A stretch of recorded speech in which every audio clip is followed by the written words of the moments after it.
Okay, don't take this video too seriously, but I'm going to talk about the difference between a tactical shooter's kill zone and a competition shooter's kill zone. So I'll show you a competition shooter. So you got something that's maybe about 6x10, and there's the two shots right there. Notice that it can miss the heart, okay? Now you do have some arteries in here and a spine, but if you're just shooting like this and going to the next target, then that first one is not incapacitated. It's bad enough that a person won't get incapacitated sometimes by actually getting hit in the heart right away. But when you have poor standards like this, competition shooting, where you can just do something like this and then go to the next target, the next target, the next target, what does that show? That shows that you have a bad target. You have something that doesn't represent vital organs, okay? Now, a tactical shooter is going to do the right thing. They're not going to look they're not going to look as fast, okay? And there's too much of this emphasis on speed.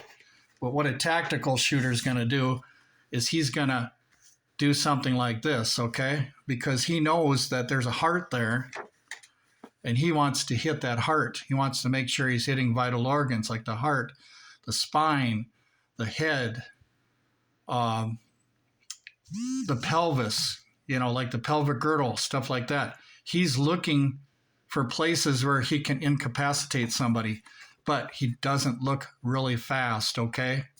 He's not coming around the corner like competition shooters and just going boom, boom, boom, boom, boom, boom, and thinking that this is okay so that you can go to the next target.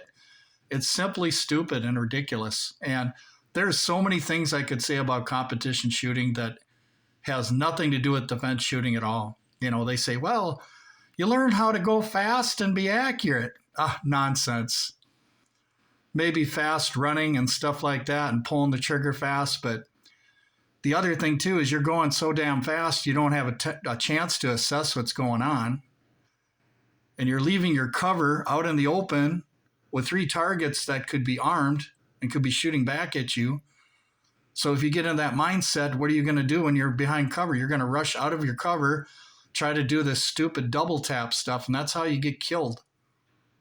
We have evidence of this, that competition shooting is killing people. It's killing police officers. It's killing SWAT team members. It's killing a lot of different people. You might be fast, yeah, but sometimes the speed is actually what kills you. Sometimes speed is the Achilles heel that's causing things to go wrong, especially when you're treating it like some kind of a game. Competitive shooting, saying that the timer is stressing you. That's a bunch of BS. That's performance anxiety. Performance anxiety is not the same as a real threat, okay? It's not the same thing. You have to see the paper and steel target and this right here as a real threat, not the timer. Because what's happening is the guys are focusing on the timer and how fast they are, and if they can beat the other opponent, or if they can beat their old time. That is not the same as looking at a target as a real threat, okay? It's totally different. It's BS. So this whole speed thing, okay, there's the wrong concept being used in the competitive sports about what fear is, about what being stressed is, okay?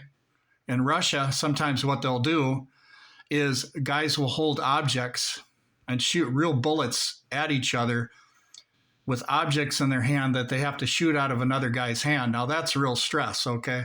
Because if your buddy misses, he's going to hit you. So we don't have real stress over here in the United States at all. So when you think that just going off your little beeper, beep, your little timer beeper thing, you think that that's real stress. That is not real stress. That is performance anxiety. It has nothing to do with the real flight, fight, or freeze response that you're going to get in an adrenaline dump. You have to see the target as a real threat. Whether it's steel or paper, you have to imagine that that's a real threat. And a lot of people aren't, because what they're doing is they're coming around the corner and doing this BS right here.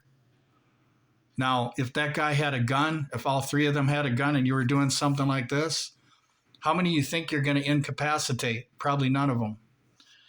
So yeah, this whole BS thing, I'm starting a series on the BS competition shooters and competitive shooting sports, as you know what they've done to brainwash shooters into thinking that somehow it's defense shooting. It's nothing close. It's nothing close at all. It doesn't mirror a private citizen defense situation. If anything, it's a vast exaggeration of what happens in real life. And it causes you to make hasty decisions when you should take your time, when you should stay behind cover, when maybe you shouldn't shoot too fast because you're going to shoot a friendly and stuff like that. Competition shooting, if you shoot a friendly, you don't get disqualified. Why? Why don't you get disqualified?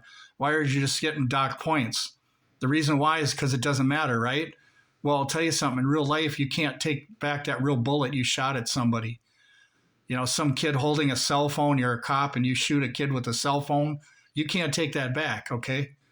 You need good training. You need to get out of this competition crap and get some real training, real defensive shooting training. Force on force is one of the best.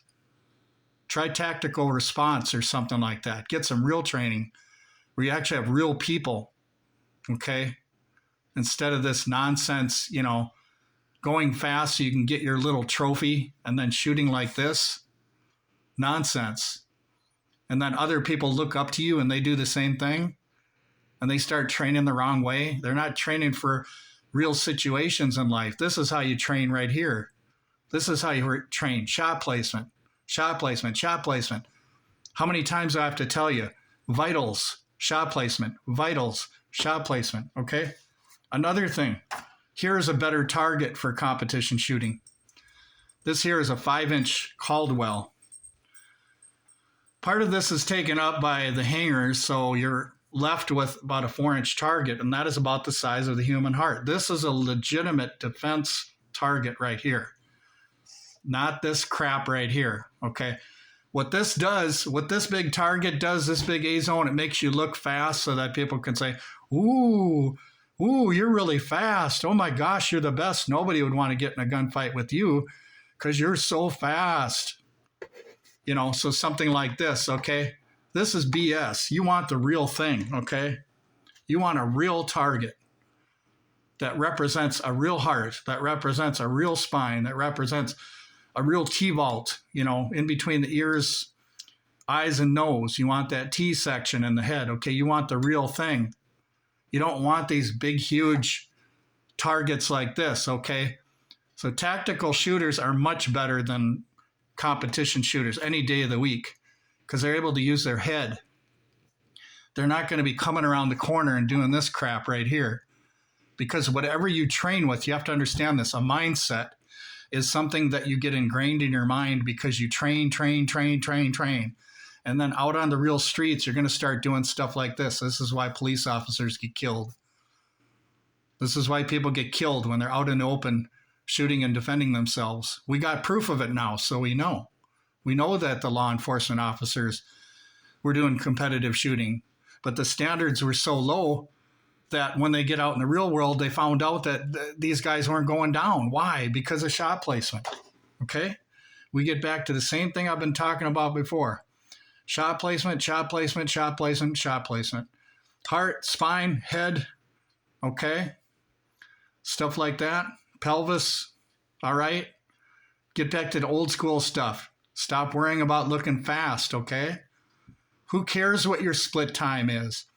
Who cares that you got a better time than somebody else? It's poor training, and it's training the younger people to look up to these guys. These younger people are looking up to these guys that shoot targets like this and got these big groups and stuff like that. And these younger guys are thinking, oh, that's self-defense. You know, going out in a field somewhere, shooting these big steel targets. But then when you go up to the big steel target, you find out that sometimes they don't even hit this. And they call that defense practice and drills and training. It's stupid. But anyway, enough of the rant. Tactical shooting versus competition shooting. Shot placement goes to the tactical shooter. Staying alive goes to the tactical shooter.